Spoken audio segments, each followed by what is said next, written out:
to the Cinementalists. Noun, plural. Definition, those whose love for movies runs so deep, they can't help but do a podcast about them. Hosted by Colton Robertson and Joseph George.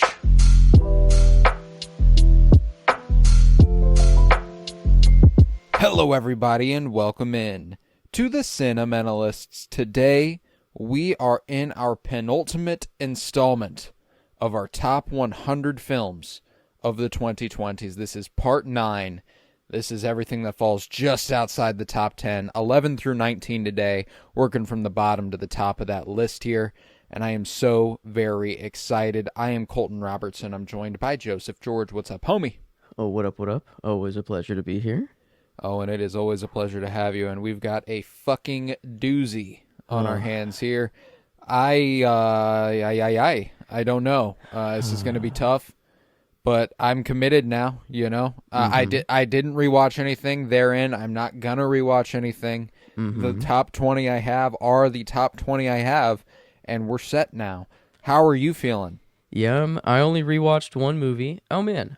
It's my first Letterboxd that I've forgotten in quite a while. I just fell asleep right afterwards. But I rewatched Dune, the first Dune. But that's already been said. You know, it was so I think I wasn't gonna watch one that was yet to be said because I know if I did, it was gonna move probably, and then it would be just I don't know. I'd feel bad for all the movies that it moved up against last second, and so I'm so I don't know. Nice that they'll all be said, and then I can rewatch any of them. I don't know, and then I can. Anyways, it's not really like a no, yeah, it's arbitrary at but, gunpoint yeah. or you know, no, yeah, but it feels you. like I'm it. with I don't you. know. It kind of it's like yeah. Well, if I don't make the right choice here, obviously the world explodes, and that's obviously that, you know? yeah. Obviously, it all comes down to me and my order of movies. But no, I mean, I rewatched Dune as well. Emily, we've been watching Twin Peaks, so she's been getting fed a little bit more Twin Peaks related stuff on her algorithm. And one of the things is that the David Lynch Dune celebrated its 40th anniversary the other day. And Kyle MacLachlan, who played Paul Atreides and is the main character in Twin Peaks, posted about it and stuff, and she was like, oh, we should watch that. I was like, well, I just rewatched that, but it did make me want to rewatch the forgive me good Dunes, so we should watch those. And she was down. She loved the first one. So yeah, there's a couple I've been doing I'm making it my mission to watch all 35 films that were nominated for Oscars. And I've chipped away at that. I chipped away at a couple of the documentary features. I watched No Other Land, which is about the Israeli occupation forcing Palestinians off their land prior to October 7th, 2023, when they were still committing settler colonial violence, even prior to when they like to pretend it started. Yeah, that magical date. Magical date. Everything changed that day. So No Other Land, great documentary. Another one that I watched was Sugar Cane, which I don't know if you recall, but last year, maybe the year before, there were a bunch of unmarked mass graves found in Canada that held indigenous children from reservation schools and stuff. And that movie dives into that quite a bit. Okay. Wow. Yeah. Didn't know that was a thing, and now that I do, that damn. That just sucks to know that was a thing. Completely devastating and also completely unsurprising, which is really disappointing. So Sugarcane, another really devastating one. Sorry to start off on the low note here, but on a higher note, I also watched A Real Pain last night. Written, directed by Jesse Eisenberg, starring Jesse Eisenberg and Kieran Culkin. Nominated for a couple Oscars this year with Best Original Screenplay and Best Supporting Actor for Culkin. Would have been in here. Documentaries, I didn't include any documentaries, but A Real Pain would have been here. The Home Alone. Okay, I'm like, why is his name? Not the Home Alone kid. Not... Okay, the Home Alone kid's brother. I'm like, okay. But he is in Home Alone. He's the one that drinks Pepsi and wets the bed. What? Okay, yeah, no, okay, definitely not who I was thinking of. But wow. Yeah, you were okay, thinking yeah. of Macaulay. Macaulay Yes. Culkin. This is Kieran Culkin, and Okay. well deserving right now as of what I've seen of the sport. But regardless, we can go ahead and get on into it. I just wanted to shine a little light on what I have been watching from the 20s because, you know, a lot of stuff. This is a living document. I rewatched Dune and was like, well, that would have been higher than where I had it. And that was kind of how I felt. And I haven't rewatched Dune 2, but I have a feeling I'd feel the same. But yeah, so if you want to take us on in with the 19, let's get it. Whew, okay, starting off hot, and probably the one out of this whole episode that needs the rewatch the most.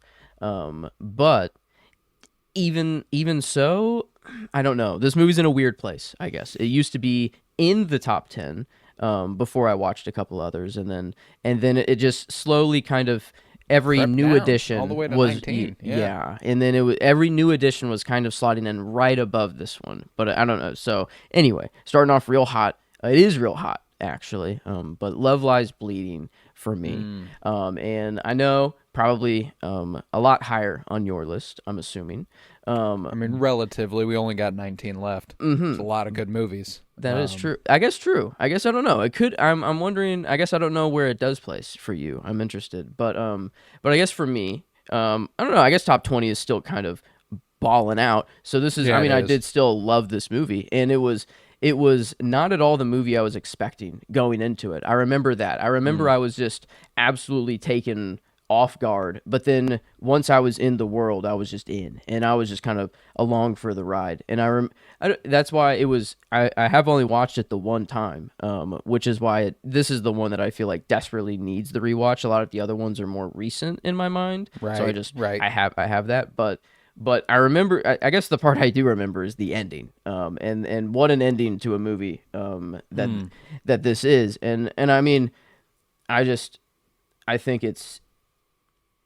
I don't know. Like I remember at first being just like, wait, what the fuck? Like I didn't even know that this going on was here? possible in the movie in this world, you know. And then it's going on, and so I feel like it was a very surprising at first. But then just the more I like sat with it, it was like, oh man, no, that's like this. That's kind of what that makes movies are sense. for, you know. Like Exactly. it's like and just how they saw each other, like in their eyes, you know, and I don't know everything, but one that just I loved the visual style of it, like just being in that era of like the 80s and or 90s, I guess. I don't know where it takes place exactly, Yeah, but late 80s, early 90s for sure. man, I don't know. I think they hit that aesthetic really, really well. And then just any, I don't know, all the cost, everything looked at the perfect for the era. 1989 feels like a apt place to place it. And I don't know. It was one again out of all of these that I do feel that would rise if I were to rewatch it again. But I mean, it did find its way, I guess, to 19 eventually. So I mean, higher than Dune. Oh, you know, in the creator, you know, better than sci-fi. So it was a movie that did catch me at first. That's for sure. Yeah, yeah, no, so that's the good shit, man. That is the good shit. I love me some Love Lies Bleeding. So yeah, I don't have it yet, but it is the last 2024 movie that I have. I haven't. I don't have anything higher than that for 2024. So, and it's also the last one I have left. I don't have any more besides it. So, Wow. in the Okay, top 20, all the of- 2024 year did not dominate for me. Yeah. Okay. I guess I think only 3 for me, if I'm counting correctly. If if I am right. A lot of but wow. 2022s, Okay. a lot of 2023s. Those are the highlights. And I'm going to bring us on in with a 2022 at my 19. This is where I have Top Gun Maverick, directed by Joseph Kosinski. Rewatched this recently, and I've never been so on the edge of my seat, gripped for a movie I've seen before. You know, like a movie I know what happens. And, you know, to be fair, it had been 2 years, close to 2 years since I watched it. And so, like, I know they make it out, you know, I know they go down, I know they've got to save each other, you know, but like, I know the big beats, but I don't remember how we get there strictly. And I'm just fucking edge of my seat, locked the fuck in during this movie a couple weeks ago, the second time I've ever watched it. Emotionally resonated with me on a level it hadn't previously. And I thank the Mission Impossible franchise for that. I rewatched this for the first time since being a Tom Cruise guy. First time I watched this, I was just kind of like, oh yeah, it's nominated for Best Picture. Let's go ahead and watch it. Now I've watched all the Mission Impossibles and a few other Tom Cruise things, and I'm like, you know what? I really fuck with Tom Cruise. Maybe I'd like this one more. And I did. Fucking beautiful movie. Unbelievable photography and action, and just the dog fighting and all that stuff is insane. Is it weird? Movies. One of the most memorable things for that movie for me is the music. Like, I just think of the music is fucking incredible. Oh my god, just like the dong. I feel like there's a lot of bells, bell tolls, and just a lot of. It just makes every moment feel that much better. Whenever there's just I don't know, the great ass music. And the score is fucking impeccable. Yeah, that's a good. I mean, Glenn Powell. Great in his little supporting role. Monica Barbaro, who was just nominated for Best Supporting Actress for her role as Joan Baez in A Complete Unknown, is Phoenix in that movie. She's like the main, or like the only chick in the group. Obviously we got a little bit of love from Jennifer Connelly. Love Jennifer Connelly. She's the shit. John Hamm, Charles Parnell. That moment when Charles Parnell is like watching Tom Cruise do the test run on his own against orders. And he like, they all get up on the edge of their seat, and then he nails it, and the guy just like fucking, he like balls up his fist and is like, let's fucking go. Like, I fucking love it, dude. So there's just so many moments that just make me go, let's fucking go. And I love it. Propaganda be damned. This movie fucks. That's true. Top Gun Maverick rocks. So got it at 19. Not many times where I feel super patriotic or good about being patriotic, but this is one time, where I'm like, well, and that's the thing too, is that the base, the mythical base, they never specify where it is. It's enemy territory. That's true. It's not like so like. It's propaganda in the sense that you're like, wow, the guys in the military are doing really badass shit. But like, it's not like, we got to take out these fucking communists. No, it's like they have uranium. Okay. That's kind of what I want. If there's shit I want y'all to go after, it's uranium mines, so okay. Yeah, that's true. I guess I never really thought about that. And it was just kind of like, this is the mission. Big bad base there, take it out. And okay. Big bad base mining uranium to create nuclear weapons. I'm like, I don't like nuclear weapons. Fair enough. And that's that. But definitely still a certain degree of that. But Top Gun Maverick's the shit. I love it. Okay. 19. Awesome. Only separated by 3 for us. Small. So not but all right.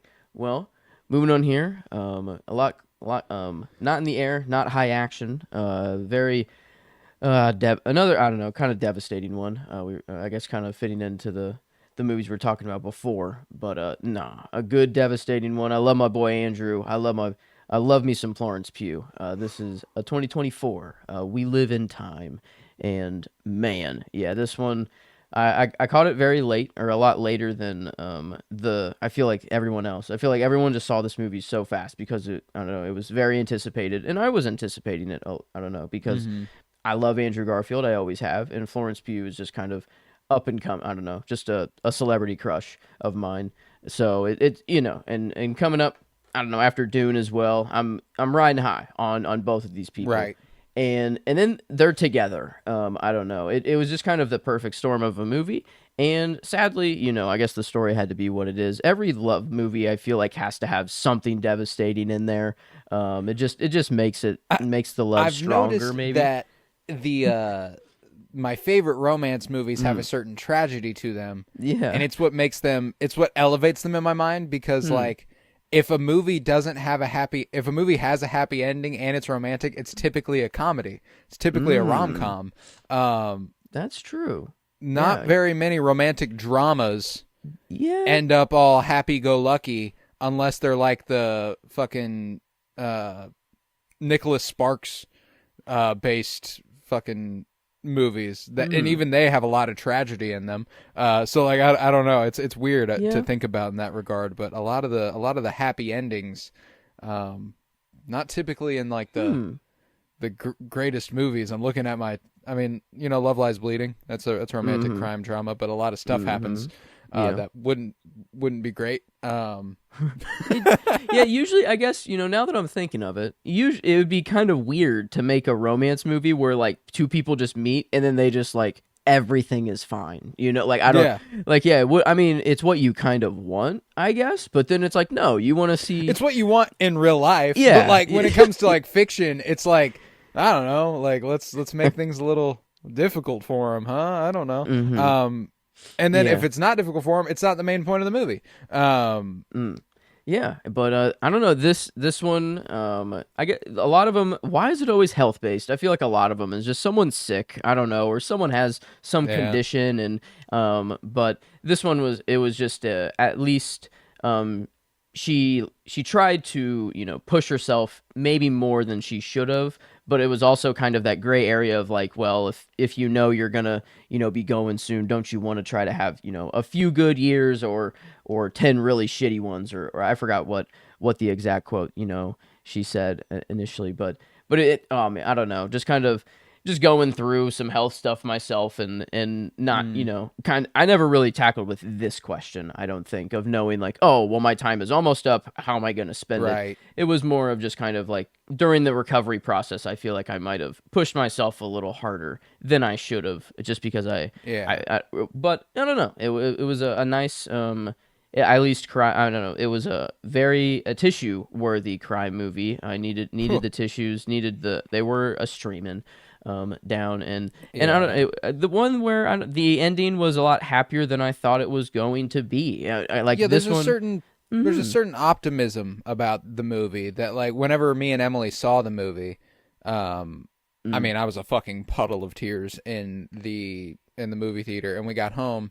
And my mom was like, well, how was it? And I was like, oh, it was fucking great. And Emily was like, well, it was super sad. I was like, it wasn't just sad. I was like, it wasn't just sad. Don't do that. Like, yeah, it was sad. Don't get me wrong. But, there's a certain optimism it has about, pushing forth. I don't know, just not moving on. Moving on's wrong, but, continuing. I don't know. I like We Live in Time a lot. Yeah, she was a world-class chef. She was a world-class ice skater. She was a what else? I feel like there was another sport. The ice skating was just the side thing, I feel like. Or no, maybe that was her thing, and then her dad. She was doing the chef games. Right. They were that's right. Okay, but man, I don't know. A beautiful movie, and I love both of the people. So it rose pretty high just off of that alone. They've got great chemistry. Yeah. So it's one that was weird for me, because like fresh out of the theater, I was like, bro, that's like top 2 on the year for me. And then like just separated from it, there's a lot. I mean, emotionally, it definitely affected me, probably more than any other movie this year. But there was just so little. There were so many more movies this year that I felt filmmaking wise were so standout. This had a little bit of an every movie thing for me. That's true. Which no, and I mean, like, I don't want to dismiss it, because like I said, it did emotionally affect me probably more than any other. They were just like, when it comes to, not exactly a similar movie, but one that had, I mean, like, looking at my last few romantic movies, let's say 4 of my 20s are romance movies: Bones and All, West Side Story, The Beast, and All of Us Strangers. All of those just have a much more visceral identity in their filmmaking, and I think that that's why they ended up rising up the list as high as they did, along with the tragedy, along with the really moving story, and I think that ends up elevating stories. But no, We Live in Time is the shit, and Andrew Garfield, I mean, still one of my favorite performances of the year. Florence Pugh, same for her. I'm excited, and I don't know if we're actually gonna do an episode on this or anything, but I'm putting together my own little nominations from last year, and I think that I would like to, execute at least like a brief little episode ahead of the Oscars. I think would be fun. I've got a lot more to watch, but Andrew Garfield right now would be there. Florence Pugh, there's a lot of the lead actress category is much more stacked than the lead actor category this year for my money. And Florence Pugh has a little bit tougher of a time getting in there for me. We live in time at 18. I like it. I like it. Right. My 18 is one you've already said again. Another one that is just absolutely harrowing, just really, really fucked up, and really, really good. 18's where I have The Zone of Interest, directed by Jonathan Glazer. And I've only watched this movie the once, but it has stuck with me probably more than any other movie, which is wild. It's an absolute gut punch, and it stings. I don't know. It's just you watch the whole movie with a fucking disgusted look on your face, I feel like. And it just never really goes away. Just a really, really fucking sad movie, man. And it's so damn good. So damn good. Just kind of grappling with how one exists amidst the atrocities they commit. They have to choose to ignore them, plant flowers, smother the stench of death, fill their house with people and music to drown out screaming, choose to line their walls with shrubbery to forget what's on the other side. It's really, really good. Really strange coincidence again. For some reason, we both thought that this is just right above Top Gun Maverick. Again, I thought so. It seemed familiar. Yeah, I don't think that we really, that's how we did it. I don't think it's like, yes, no, Zone of it's Interest not, is barely better than Top Gun Maverick, but I don't know. I like whenever, I don't know, the random lineups that do happen. Yeah. Yeah, I don't know. I definitely don't come out of the movie with the same feeling as Top Gun Maverick. I come out way worse of Zone of Interest than Top Gun Maverick. Yeah. But Top again, Gun Maverick makes me fucking riled, and then Zone of Interest, I'm like, well, all right. I actually watched this in the morning before I went to work one day. Ooh. Awful idea. Awful idea. Yeah. Not a good way to start the day. No. Yeah. But that was the thing, though, is that, like, obviously it makes you feel fucking awful, but it's still a really incredible film, Like, it's a really incredible movie that's so well done, and it kept me thinking all day about it and about the movie itself more than just the atrocities within it. It's really, really strong. So The Zone of Interest at 18 felt very good. Okay. All right, moving on. This one, a recent viewing, but not a 2022 movie. One that I just got to pretty late. But one that I saw and instantly just kind of like, yeah, no, this one, I fell in love with it pretty quickly. And while I was watching it, I kind of knew it was going to be up here. But this is where I have The Northman. And man, I don't know what it is about this Skarsgård family, but they just kind of got it in them. I haven't seen much of Alexander here. I guess I already had a movie in my list, Godzilla vs. Kong. He was in there. Oh, no shit. Yeah, so I even kind of forgot he was in there, but I definitely won't forget this performance from him. Oh my God, does he just look like an absolute Viking? Yeah. Oh my fucking God. And then also, does Anya Taylor-Joy just look like a goddess as well in here? Yep. So I mean, they both fit the bill and fit the camera really, really well. And then I love Ethan Hawke at the beginning too. I kind of wish he was in the movie a little bit more with Willem Dafoe. Yeah. They're kind of Willem Dafoe being an absolute fucking freak. Yeah, Holy dude. shit. I don't even know what you call it, like a shaman, or I mean, were they just doing ayahuasca? I don't know what they were drinking or what was going on in that room, but man, what an experience. We get fucked up. Yeah, everybody stripped down naked and crawl around the room. And just growl at your dad and become a lion or an animal, and Willem Dafoe's gonna be there, and honestly, it sounds like a way to have a bad trip, completely. Like, this is not.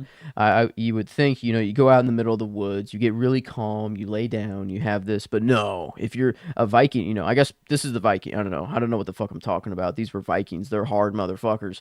They don't, but no, I love, just kind of not that the story was like shocking or like, oh wow, so creative, like that they went here. It was just kind of, you know, pretty straightforward and like nothing too, and like, just revenge story kind of, dude's Yeah, just on his yeah. path of revenge. And so not much I can say for the story, but I think it looked really good. The landscapes and everything were just really beautiful, very colorful, and just I loved, I don't know, I loved all the costumes. This one, it felt like I was in this Viking. I don't know. I felt my blood, or my ancestors being like, yes. I don't know. Like I like remember like the visual that I think, I don't know if it was during the trip or later on in the movie, but like where he kind of saw like the tree of life, or life tree, but then like it Yeah, was yeah. also the blood, veins, and then like your ancestors like all pumping through your own blood and everything. And I was just like, oh shit. I'm like,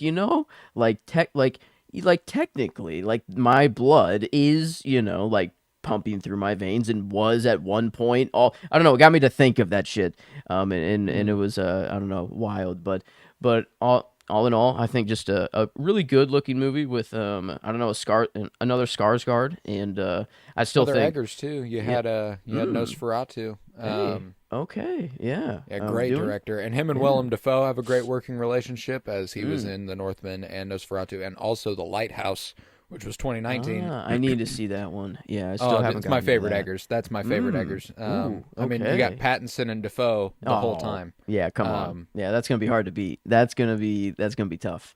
But Definitely the weirdest one, mm-hmm. also, which is saying a lot. Um, Weirder. Wait, really? Then okay. Wow, that one I'm getting in. I have no idea what I'm getting in for. There then. But I mean, it sounded like it's gonna be my top Robert Eggers. That's for sure. And the yeah, Northman's yeah. I already mean, here at 17. So I mean, yeah, if this list yeah. extended to 2019, I feel like it'd be Oh, it'd be fucked. way way I different. mean, I just off the But top of my head, like four of my five of my favorite movies of all time are 2019. So mm, like, I don't. It yeah. would really fuck up the list. But yeah, Hmm. yeah. Like I would say that 7 or 8 of these from 5 years are some of my favorite movies of all time. Yeah. 5 of the movies from 2019 I'm thinking of off the top of my head are some of my favorite movies of all time. Mm. Yeah, Which it is was. crazy, but We've lived through a good era of movies. good year there. Good Mhm. year there. But all right. 17 Yeah. The Northman. Mm-hmm. I'm sticking with 2022 right now. We Okay. got a few so far. This is where I have Tar, directed Mm. by Todd Field, starring Kate Blanchett. Mm-hmm. This is one that I watched for the first time a couple years ago. It was January 2022 or 2023, because it got nominated for the Best Picture Oscar, and I wanted to watch it. I wanted to catch up, and I could absolutely recognize the craft at the time, but I was a little too caught up in specifics. Um, the This movie is all about a conductor, Lydia Tarr. She Okay. composes orchestras, and she does that whole thing. And there's a lot of very niche specific storylines, like rotating first chairs, and getting people in and Mm. out, and when they are composing, they're not doing layman's terms. So I think I got a little lost in the shuffle.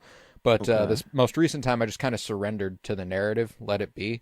And it's fucking brilliant. It's a incredible screenplay. Uh, I see why there are people who think Everything Everywhere All at Once might have robbed this of a couple things. Um, Mm. Now that's not the case for me, but I can see why some people do think that. Um, I mean, Kate Blanchett is utterly fucking incredible. The screenplay, I don't recall if it won. I feel like Everything Everywhere All at Once also won screenplay, but I might be tripping. Which, if there is one that I'm like, whoa, it's that one. Because yeah, nominated for 6 Oscars, went 0 for 6. Best Actress, Best Picture, Best Director, Best Mm. Screenplay, Best Cinematography, and Best Editing. Mm-hmm. And really, I would have been okay with it taken any of those on the other end of this watch. Now it also had a few heavy hitters to go up against, which are at the top of my list. So we'll have to wait for that. But Cate Blanchett is utterly incredible. It's very, very prescient. I feel like this is going to be looked back on as something that is quintessential to the early 20s. It's so timely, but I feel like it will age to be timeless, and I think that that's really, really interesting. They make a lot of points within the movie about how the exact, it dips its toe into the waters of like not cancel culture, but people of power finally being held accountable in the wake of like the Me Too movement and things in that regard. So like, and they point out that like this isn't new. There's been scandal and all this sort of stuff since the beginning of celebrity, and so like the myth of cancel culture being a sudden phenomenon is almost entirely fabricated. And I feel like Tar makes a good point of making that clear. But yeah, Tar's the shit. Wow. I think everybody could benefit from it. 2.5 hours, but whew, a fucking good 2.5. Beautiful photography, beautiful architecture, and the way it shoots interiors. Its production design was insane. I loved it. Tar is brilliant. Sounds so like I got it at 17. a good maestro, like an actual. Yeah.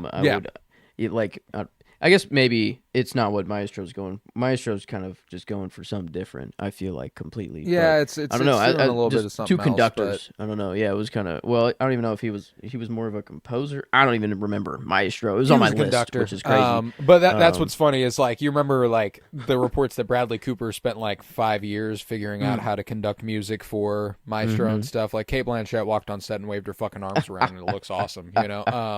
Oh, that's awesome. Yeah. And I don't want to discredit her in any regard because I don't know what conducting is. I don't know if what she's doing is right. I don't know. Frankly, I don't know if what Bradley Cooper was doing in Maestro was right. You know what I'm saying? But like the fact that he said he worked that long on it indicates to me that it was probably correct. At least I fucking hope so. That's true. Yeah, but if not, even worse. Yeah. So, but yeah, okay. I mean, some of the shit that Kate, she did learn how to conduct an orchestra for the film, so she was doing pretty good about it. I don't know if it took years, but she also had to relearn piano and learned how to speak German. Oh, damn. Okay. Yeah, learned a whole new language and shit. So I'm like, yeah, definitely one that I'm like, hey, she did the work. Cate Blanchett is awesome and definitely one of my favorite actresses of all time. She probably lost that year to the only actress I would hold above her, in my opinion, which is Michelle Yeoh. So, okay, yeah. Yeah, Tar's the shit, 17. Okay, all right. Whew, 16. Is this the first? I think it is. The first Wes Anderson to appear out of mine. And it is.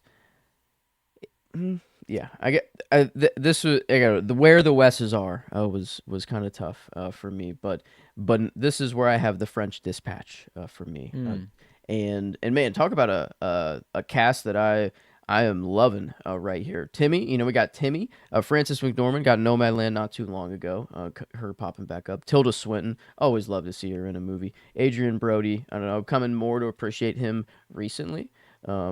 Probably because of Wes, and I don't know, even Benicio del Toro. I don't know. I mainly know him just from like I guess he's the code breaker whatever in Star Wars. But like every time I see him, I just think is Sicario? Yeah, just Sicario, the whatever agent or whatever he was in Sicario. But this is like what I want to remember him as in the French Dispatch here. Right. I don't know, this artist in prison. And I guess the movie, I love how it does just go from story, like it has its own sections and we are just reading kind of the issue of this dispatch. And whenever I was watching it at first, I didn't really get that was going on. Like I didn't fully put that together until like the very, very end. And then you told me and then I'm like, oh, okay, you know what? Oh, okay. It took me probably a lot longer than I'd like to admit to put this movie together. But I don't know. I guess that's kind of Wes's style. He doesn't. I don't know. He's not conforming to any regular movie making structure or anything like that. But this one, I love. my storyline that I think I like the most is Timmy's and Francis McDormand's. I think they're, that is I don't the know, shit. just the good old revolution. Zeffirelli. Yeah. Oh man, yeah, that one is the one at least the most memorable and sticks out to me. But I mean, how can I forget about Jeffrey Wright? You know, I feel like I was saying up the cast of everyone that I love, and I didn't even say Jeffrey Wright. And Owen Wilson's even in here. You know, looking at everyone else. So, but Wes, I'm gonna love his movies until I die. He holds a special place in my heart, and kind of responsible for really the start of me starting to love movies. And I think I kind of realized that when I was just looking through these and getting ready before the episode. I'm like, man, these are movies that I just fucking love. Like, and Foundational. Foundational. Yeah. yeah. And but The French Dispatch, it is it's there's a Wes that I like a little more. It was a little more me. And a lot more anticipation for it, and it'll come a little later. But yeah, this is his first for me, popping up at 16. All right. I love it. I love it. My 16 is one that you have already listed, and it surprised me then as well. It was a series of ones you rattled off where you were like, no surprises this episode, and then I got like 8 of them, in my opinion. But this is 16s where I have The Banshees of Inisherin, directed by Martin McDonagh. Beautiful, dude. Colin Farrell, I have no doubt. I haven't seen The Whale. I don't know what Brendan Fraser did, and I'm happy he won. I got a tough time believing anybody deserved to beat Colin Farrell. Genuinely one of my favorite performances of the decade. Maybe You Never Were Nice. I just fucking love how heartbreaking his descent is. Beautiful screenplay, beautiful score, beautiful imagery. Brendan Gleeson is incredible. Barry Keoghan is devastating. Carrie Condon is brilliant. You're all boring. You're all feckin' boring. I fucking love what they do with this movie, and we got a whole episode on it. You know, this is another one that we've done a cinema surprise episode for, and now we've both said it, so I know that's over there. I've got a few in my top 16 that we've done entire episodes dedicated to. Like half of my top 16, I feel like we have entire episodes dedicated to it. Yeah. Actually, yes. Yup. Yeah, there's a lot. Ticking a lot of boxes for me. Yeah, we've definitely... 11 of my top 16 we have entirely dedicated episodes to. And I'm pretty sure the 5 that we don't. Okay, 4 of the 5 that we don't, you haven't even seen on my list. So like that's okay. That's crazy. But yeah, no, I mean, Banshees is incredible. We did a whole episode on it, like I just said, and I adore it. I think that there's such a dark look at the power of positivity, which is ironic, you know, and the corruptive nature of depression. And it's so good. Banshees is brilliant filmmaking. It's quaint and serene, but it has an unsettling zest that flares up every once in a while, and it's really good. So, Banshees at 16. Yeah, it was a kind of a wild card pick for me. I remember back in the. It was going. It was either that or The Northman. Yeah, The Northman was up there. I feel like there was one more, man, and it's gonna bug the crap out of me. It was, but I don't know, it's not coming to me. But yeah, The Northman was definitely up there, and then I was going back and forth, and then I'm like, you know what? No, I don't know what made me or what pulled me there. I knew the least amount. Like about this one, and maybe that's why is that I'm like, I don't know, it truly is a surprise to me as blind, well. And but yeah, no, I think it makes sense. We're the movies up here. You know, we have episodes on them. We cover movies that we love, you know, and and so it makes sense. A lot of them are gonna be covered, but yeah, I don't know. I love. I think I don't know. Banshees, now looking at all the other movies, it's definitely a lot lower than it deserves, and yeah, I don't know what I was on being like, yeah, no surprises, don't worry, RRR, John Wick 4, Banshees of Inisherin, but you rattled off like 3 in a row. I was like, hold the fucking phone, dude, you're fucking me up right now. But yeah, no, I love Banshees, and it's been one that's deeply special to me since the first time I watched it. So, yeah, got it at 16. Okay. All right. On to 15. You said it in this episode. I don't think it has come up. Maybe it has. I don't remember if you said it yet. Yes. No, you have said it before. This is a very recent viewing for me, actually in your basement, on the screen. This is where I have the Beast, or La Bête. I don't know if I'm saying that. I don't know French at all. I went Spanish even with, because that's the only thing I know. But no, this it still La Bête. has Yeah, there has you its. go. That's French. Is it okay? Yeah, I don't know. La Bête. I'm exaggerating. Well, yeah. Anytime I think La of French, Bête. I go to The Incredible. Mission Incredible. Yes. Yes. Bon voyage. Yes. But anyway, no, I'm so glad that I got this one in before the list, because it kind of has like some crack, like Cure, and kind of like a La Chimera a little bit. It's just it's got that something in the background. It's got the juice. It's got the juice. And it's I still don't think I've fully figured it out. I don't know, and maybe that's the point. Is that maybe you're not supposed to figure it out. At least I don't know. It still just is the green screen aspect, and if there's what's the base world? I guess that's what I want to know. Is like what's right. Where is the current timeline? I need, but regardless, the way we get there is beautiful, and it's slowly just kind of unraveling and getting weirder and weirder as the movie goes on, and oh my god, this. I almost the other day I was on a walk, and I almost pulled out my phone and I forgot this dude's name. But whenever he does his vlogs, he's like, it's Bumana here, and and every woman hates me. Whenever he just goes on his, I don't know, his incel rants. Whatever. I almost started I don't know, just doing the parody and sent it to you, but I don't know. I couldn't. Fuck, I don't know why I couldn't remember. What is his name? Louis Lewinsky. Lewinsky. That the last name. Louis Lewinsky. I could not get Lewinsky. Hey everybody, Louis Lewinsky here. Yeah, no, his whole fucking thing is hard to watch, but it's so good. It's so good. Man, no, but I mean, is it Léa Seydoux? Léa Seydoux is how I say Thank it. you, Seydoux. Yeah, that looks a lot, or sounds a lot better. But no, she's obviously the winner here, or the highlight of the movie, and I don't know, one that did look really good as well. The whole time, I love the different eras. Gorgeous movie. And yeah, did it jump through different aspect ratios as well? Kind of when it was in different eras, or was I actually can't remember. don't. I think they do jump to different aspect ratios, but it's not in the.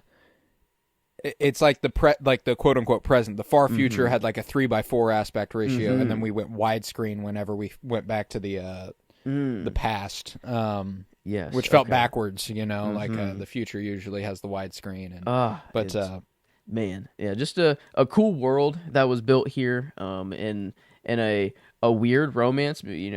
Romance is kind of I feel like the last genre for that. Like it's, but it's very crucial to the story. But like I feel like I guess I was more focused on like the sci-fi. The romance is pretty critical. I don't know. Maybe I wasn't. I think when you rewatch it, you will undoubtedly view it as a romance movie. Now, there's other stuff going on, obviously, because of the whole 2014 storyline where Louis Lewinsky is an absolute fucking freak. But even in that storyline, she's like called to him. She pulls towards him, and she imagines him when he's not there, and all that stuff. So like, there's a weird, I don't know, not interdimensional, but Inyan. It's Inyan. Every life they've touched each other, and all that stuff, like from past lives. But so even whenever you're this is one that whenever I said it, when I said it at 24, I was like, this one fucking hurts. It hurts worse than any other movie that I've placed, that I've firmly placed. It should have been in this episode, I think. Well, it's getting its flowers. I love here. that movie. Yeah, I love that movie, and it's the second Léa Seydoux of this episode. She's Moses Rosenthaler's muse in The French Dispatch. She's Hey. who he paints. Oh shit, that's right. Oh my god. Yeah, Okay. Wow. I went back to back for me. Didn't mean for that yeah, at yeah. all, but yeah, cool little connection there. Yes, But yeah, indeed. I don't Love me know. some Leia Seydoux. So The always, Beast. always invited. But you know, Good you ol' brought it up. You brought it up during this conversation. My Oh. 15 is La Chimera, Hey. directed Okay. by Alicia Rohrwacher. Mm-hmm. Didn't get back around to it. Said I would. Didn't. I I love it, man. I don't know. I don't know. There's something so pleasant and warm Mm. and gorgeous about the movie, even though it does, concern itself a great deal with death. Mm-hmm. Um, I think that there's a hopeless romanticism that it possesses that not a lot of other movies even come close to possessing. Um, they're kind of similar to The Beast in its romantics, in that you don't really know how it's romantic until it becomes crystallized.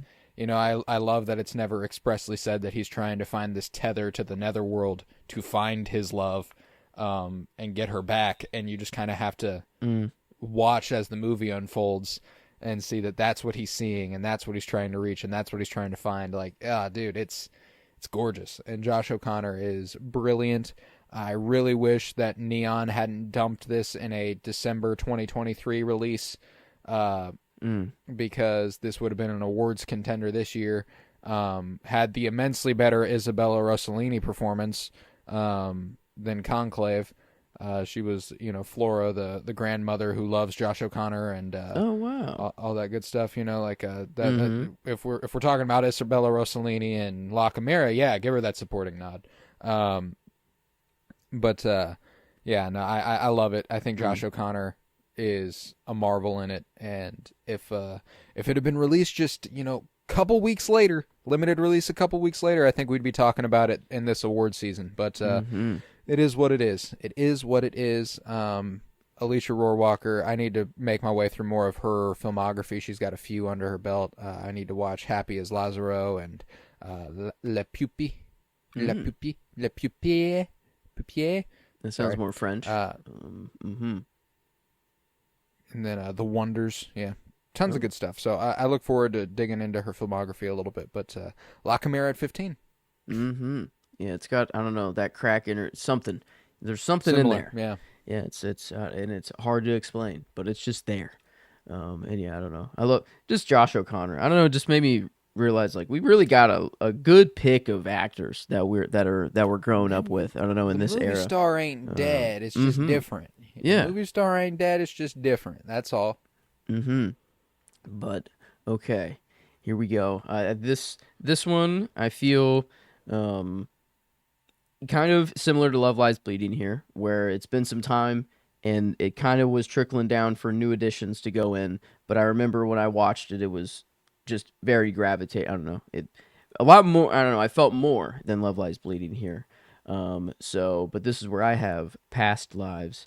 2023. Yeah, and I know. I guess it feels gravitating because I know how much you love these movies, like Love Lies Bleeding Yeah, I and do Past Lives. I It was do like love I'm them, like yeah. it feels. I don't know. It just for your reaction, but no, this one as far as the romance movies go, I feel like this one's the clearest romance movie here, and not there's not some crazy other thing going on like the Beast or Yeah. or even Love Lies Bleed. I don't know. Yeah, Just Love Lies Bleeding, the crime drama going on Yes. there, and La Chimera being literally interdimensional. Yeah. yeah, this one we're calm, and it's nice, Yeah. and it's just very you're just with these people. I don't know, and the Skype calls and all the I don't know. It just felt so real for this time, or like this early 2000s. What it would be like just to fall in love with someone in the world, but then and then the inescapable, I don't know, childhood love, and just how that came back into play, and like I was kind of rooting for the new guy at first, but then I'm like, man, how can you just deny that? I don't know, like They it got the tore me. better story. Yeah, Yeah, I they got the know, story. and it was at least out of the romance movies, for me, like this one just felt the most warm. It felt at least there's nothing truly so devastating here. I feel like it's this one just it felt a lot better overall. And I don't know, it left me with warmer thought. Just warm is kind and real and I don't know, not natural. That's the wrong. Just not anything out of the norm. I feel like Yeah. and not to say that it was boring, because it's definitely, I No, mean, but it's not. real. There Mm-hmm. is a rawness and Mm-hmm. natural. I don't know. It just feels right. Mm-hmm. Even whenever the point that John Magaro's character makes there, where he's like, how do I even stand a chance? You Mm. guys have just so much better of a story. Mm-hmm. And the movie makes it a point to be like, this ain't a story, this is real Mm. life, even though it is a story, and you are watching fiction. Within the story they Uh, treat it like it's real life, and I think that's mm-hmm. it's a great. I Uh, mean, it's obviously great stuff. Yeah, I love mm-hmm. Past Lives. So, yep, won't be for a few spots. Won't be Mm-hmm. for a I didn't few think so. spots. Yeah, I didn't think so. Um, But mm-hmm. Yeah, but they're getting strong. Yeah, it's I don't know, up here. It's in 14. It felt bad. Like that I feel bad for putting it at 14, but that is 14. I don't know. It's still, it's a very weird way to rank these movies. I don't know. It's just it'll never make sense to me, or it'll never be fully set. But yeah, that's I guess where it landed for me now, is all 14. right, But all right. My 14. It's another one we've covered. mm-hmm. We've covered La Chimera. We've covered the Banshees of Inisherin. One of our most recent coverages, 14's where I have The Holdovers, Mm. Mm-hmm. starring Paul Giamatti and Dominic Sessa and Divine Joy Ah. Randolph. This is instant. The second I watched it, I Mm-hmm. realized I was going to be watching it every year for the rest of my life. Mm-hmm. It is my favorite Christmas movie. I have no doubt about that. Um, it's so poignant and so moving and soft and subtle, but it's still got that flair that when it revs up, it's so funny and outrageous and ridiculous. And I love that it can toe the line for tone like that. Um, it's Mm. a gorgeous movie to look at, beautifully performed. I have nothing bad to say about Holdovers, and Mm-hmm. it's just this again is top 20. Hard to put anything above anything else, but might have fallen a little bit, but that's where I feel it. That's where I felt right. So the Holdovers at 14. Mm-hmm. It will be brought back up this episode, but not for a little bit, I guess. But yeah, I feel very similar. It is that instant. Yep, this will stay with me for the rest of my life, and I will. It's a weird comfort Christmas. I don't know. It is a weird, like, to want to watch this every year. I don't know, because isn't like the happiest. It's not like a Polar Express or like an No, yeah, Elf, or but no, this is what I want my Christmas movie to be. I don't know what that says about me, but no, it's just it that says good. you like good Yeah, movies. it's just that good. Yeah, Yeah, it yeah. is. It's just a way better movie than Polar Express or Elf. That's for sure. But okay, yeah. Well, I guess we'll come back around to it eventually. But for now, one that I guess has a lot more hate than I thought. I don't understand it at all. I love this movie, maybe even low for where I have it. But this is where I have Babylon. Damien Chazelle's. Mm. I don't know. I came out of this movie like being like, oh, like this is, I don't know, the actor, or like what they, in silent films. It got me to kind of think of film in a whole different way. And whenever Margot Robbie just goes up in there and she's not even supposed to give a performance, whatever, but then she just gives something that is like, holy shit, you're a star. I don't know, like Right. and like to think that that's, maybe it didn't really happen just like that or whatever, but I feel like until you're in front of the camera, until you can give something people don't know, and to think that, I don't know, just how crazy sets were, because sound didn't matter. There was just stuff being shot all the time, and they were hectic. Like, to be on a movie set during the silent film era, I think would be really, really cool to see, like, just how it operates. And then like the slow decline of like how it felt like, oh damn, wait, are we going in the wrong direction for movies for a little bit? Right. With the audio and well, there's a lot of regression too. Like people are start presenting themselves more conservatively, and that changes certain business relationships and the way people operate, and it's just the corporatization of film. Like prior to that, it was just more all about the artist. We're making the silent film for a couple bucks. Let's do this thing, and then it became something else. Yeah. And then the end. I love the music for one. One of my favorite just scores. Oh. I have this. I love just throwing it on in the background and just bum bum. Their theme. Oh man, any like freaking La La Land, Babylon. Yeah. I mean, it's Justin Horwitz. It's the same guy. God. Yeah, it's okay. I didn't even mean for that. I guess my point was like just the theme of a song, like a lover's theme. I don't know. Is just it just, I don't know.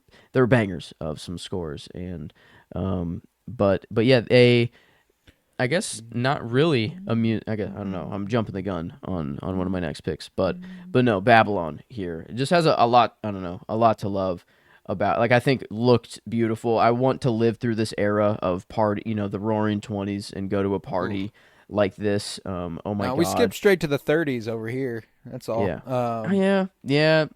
Our 20. We're in the middle. We're in the smack dab middle of the 20s right now, and we got to turn this shit around. Something's got to happen. We are not on a good trajectory. Stuff's not well right now. I don't think. Yeah, Babylon.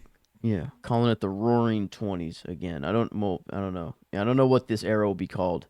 But let's get it more like Babylon. I don't know. Let's that's what I want to get back to a little bit. That's what I want to get. That's where I want to be. All right, Babylon at 13. I've got like what can be described as the perfect opposite of Babylon, tonally. Just so much more quaint and intimate and small. Nowhere near as grand and loud and brash. This is where I have Perfect Days, directed by Wim Wenders. Yes. Okay. Now, I mentioned Zone of Interest earlier and how I watched it before I went to work, and it had a certain effect on my day. I watched this before I went to work one day, and it was the best work day of my life. There's a certain peace this movie achieves in that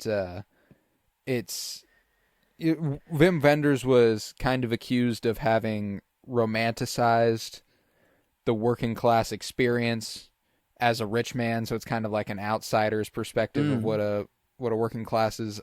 But I disagree. I think it comes from an earnest place. I don't think it's like look at this guy, look at what he does on the day to day. Isn't that so sweet? It is. Yeah, I don't know. Like, I don't care that it's coming from a source where a guy that makes millions of dollars to make movies.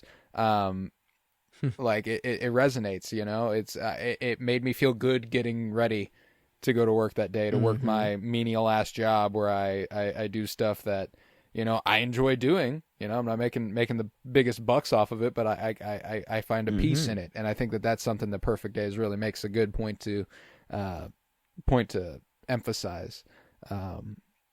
It's a beautiful music, beautiful imagery, beautiful architecture again, genuine just going around Japan, going around Tokyo, and he's a toilet cleaner.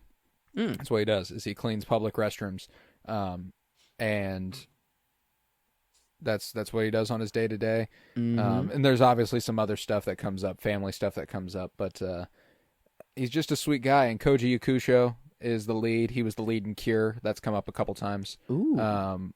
He was the main dude in Cure, is the main guy in Perfect Days. Okay. Another guy who probably deserved a Best Actor nom last year.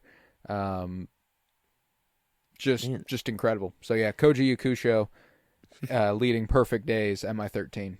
Gorgeous movie. That's how the guy from Cure retires. Is he goes to Tokyo? Hopefully. Yeah, and he finds his true. That's how his true peace is. After he purges the devil within. Yeah. Wow. That man. Cure. I don't know. That's a blind spot for me, but one that I saw. I think it was just the trailer for it in the theater. And when I saw it, I'm like, oh, I would love that movie. I don't know. It just looks so cute. It looks so beautiful. It looked like very well shot too. Yeah, I mean, gorgeous. Wim Wenders but, has one of the best visual sensibilities of any filmmaker ever. Paris, Texas is another one of his that I've mentioned before. 100% worth your time. Gorgeous movie. And Perfect Days, yeah, man. It's fulfilling. It's sweet. And it's sentimental, and I really appreciate it. So, Perfect Days at 13. Okay. All right. Well, moving on to 12, one that you've already said. And a revisit of my man Andrew Garfield twice on this episode for me.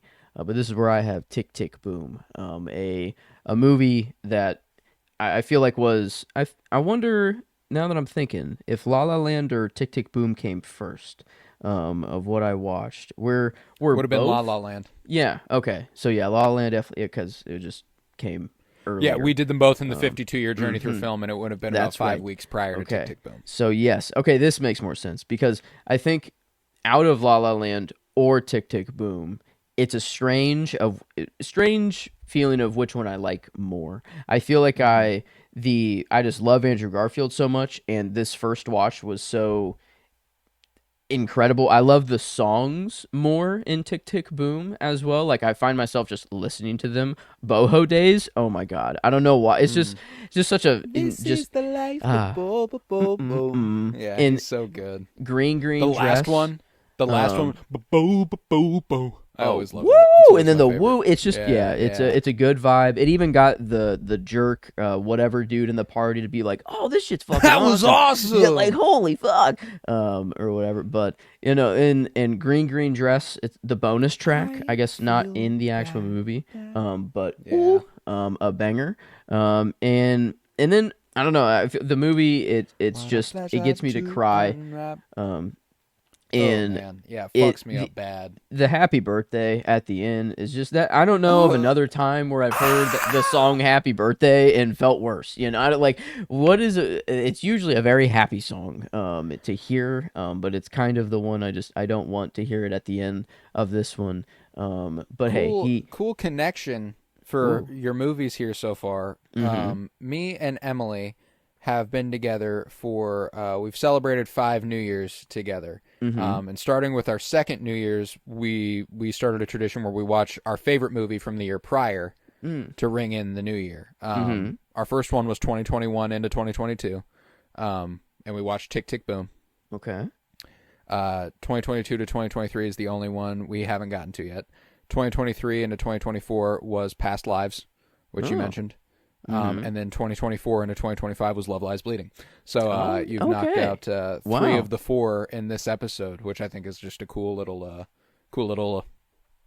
those were my favorite movies of those years, essentially. So or New up Year's there movies. anyway. Yeah, they I don't know, and kind of each one of them, you come out of the movie feeling very new or very different, a very different perspective. I feel like maybe Babylon more. I feel like the most for me out of those. I love just I want to check all the movies that were at the end off the list, but no, Tick Tick Boom was one that I thought was, I don't know, I fell in love with instantly. I love all the music, and I'm still listening to it on the daily. But man, one that I haven't watched I don't know, in quite some time. I wonder my activity. I have seen it 3 times, I guess, but it's been 10 months since I've watched it. That's way too long. All my watches last time were I in the watched span it of 10 months, but okay, so last time I watched it in full was September of 2023. Wow. So Yeah, been a little bit, been about a year and a half, but Mm-hmm. yeah, Tick Tick Boom's the shit, man. That might be why you can see it down here at 28 on my list, but Mm-hmm. yeah, it happens. Yeah, Andrew Garfield's the best, man. Mm. I love him. I love him dearly. But Mm-hmm. all right, all right. My 12, one you already mentioned this very episode, and my Mm. highest 2024 movie Mm. of the decade, Mm-hmm. Love Lies Bleeding. Mm. The Here only it is. year besides 2020 that is going to be peaking outside the top 10. My top Wow. 10 is entirely 21, 22, and 23. Um, Hmm. yeah, 22. Love Lies Bleeding at 12 here. I love Rose Glass's direction. I think Kristen Stewart is an incredible lead. Katie O'Brien Mm. gives undoubtedly my favorite supporting performance of 2024. I have no doubt Mm. about that. Um, so spoilers whenever I do my own personal the Cinementalists Awards. Mm-hmm. Katie O'Brien's winning Best Supporting Actress, and I can guarantee you that personally. Mm-hmm. I love the way it looks. Like you said, I love the visual language. I'm a huge fan of the score. I think that that's an underrated aspect of Mm. this movie. I think it's got a beautiful score. Um, I love whenever there's a moment that you can tell, and I bring this up a lot. A director realizes they've got something special on their hands Mm. with an actor, and just kind of like looking at them, you're like, this person belongs in the movies. And that moment for me, it turns into a real fucked up sequence. But Katie O'Brien at the beginning of her uh, Mm. bodybuilder performance, when the camera goes behind her and the music swells and she's doing all the poses and the camera's behind her and she's silhouetted, and then it comes Mm-hmm. around her and it shows her face, and obviously she ends up throwing up Kristen Stewart's entire body and stuff, and it becomes real fucked up. But that's the thing is that scene, more than any other this year, aside from maybe the Challengers ending, made me go, this is why we have this is why we have the Mm. cinema. This is why I come Mm-hmm. to the movies. Um, for fucked up weird shit like that, I want to see it as big as possible, hear it as loud as possible. Great sound design, visceral and disgusting. It's great, man. I love Love Lies Bleeding. Mm. One of my favorite romances for Jackie and Lou there. Me and Emily were Jackie and Lou for Halloween last year. Mm-hmm. We loved this movie. Like I said, it was our New Year's movie this year. Big fan. Love Lies Bleeding, and that New Year's viewing is what cemented it as my favorite of the year over Mm-hmm. Challengers. So yeah, got it at 12. Okay. Yeah. In my top 10, I do only have two 2024 movies for me. And I don't know. I do love both of them dearly. But yeah, wow. I don't know. It is kind of crazy to look at where 2024 peaks. And like, I guess if I just didn't love these two movies this much, it would change some things. But man, yeah, not a. I don't know. It's an interesting year, 2024 for movies. That's for sure. Yeah, I mean 2020. Obviously, 2020 was fucked up. It was the COVID Mm, year. mm-hmm. But it peaks at 45 on my list. So that's Ooh. obviously the next lowest peak. And 2024 peaks here at 12. So, Wow. but it did Oh. have like four times as many movies, or Mm, not four times as many, but two, three damn. times as many movies as 2020. So yeah, it's yep. That Eesh. this is the second lowest peak for a year, Mm-hmm. 2024 here at 12. I got Okay. nothing but 21s, 22s, and 23s in the top 10. Mm-hmm. Okay. All right. Well, I guess this is the tippy top of this episode. We're leaving 10 off. And Yep, so this is the top of ah this episode. So before we get into number 11 on our list, I want to tell you about our Cinementalists giveaway. We are giving away a Criterion Collection Blu-ray copy of both Certain Women and Paris is Burning. A couple of great movies. You deserve to own both of them and watch both of them at your leisure. They are wonderful films, and you have a chance to win them for free, along with potentially a Letterboxd patron membership. That's $50, 1 year for a Letterboxd patron membership. And I look forward to giving it to you. And there's a simple way you can enter. All the details are on my Blue Sky, which is emerging as the premier Twitter alternative. If you want to rid yourself of Nazis, it's a good place to go. You go to Blue Sky, look up Colton Robertson. It's my pinned post. And the details are you have to subscribe on YouTube. Now, I've had people hit me up. They don't have YouTube. Is there anything we can work out? Yes, there's something we can work out. Just hit me up if that's the case. We can talk about it. And you have to download at least one episode wherever you get your podcasts. That's how you get one entry. Now, there are a bunch of caveats. If you like and repost that post on Blue Sky, you get an additional entry. If you tag someone in the replies, you get an additional entry. And every episode you download is an additional entry. We have somebody with auto downloads on, and they are way ahead of the game right now. We have gained a few more entries in the last week or so, so it's nice to see those numbers growing a little bit. But we want more. We want more people over there. I want to be able to give you that movie. I want to be able to give you that Letterboxd membership. So at Colton Robertson on Blue Sky, check it out. We'll talk about it. There you go. So what is your 11 to round out this episode, part 9? Right. One that's already been brought up, and I figured we'd have it pretty close together. But one that we covered recently, and the Christmas classic, The Holdovers. And it's crazy that whenever, I don't know, after watching it for the Christmas or back the viewing we had, I find myself doing his little shoulder stretch. His little, like, when he puts his arms up and just kind of like T-poses, but just pushes them back, or rolls them in little circles. And I don't know if I was doing it before or if it was after this viewing, but like I kind of am like, oh, wait a minute. I'm like, am I becoming It's sticking with me. Yes. Yeah. I'm Paul Hunnam, but no. And so there was that. I noticed myself doing that more for whatever reason. And then the quote, for whatever reason that I can't get out of my head, is whenever the prostitute kind of comes up to him and is like, hey, you want to whatever, he doesn't even know what the fuck's going on. But then I feel like Angus asks for some like advice or something. I don't know. It's something like that.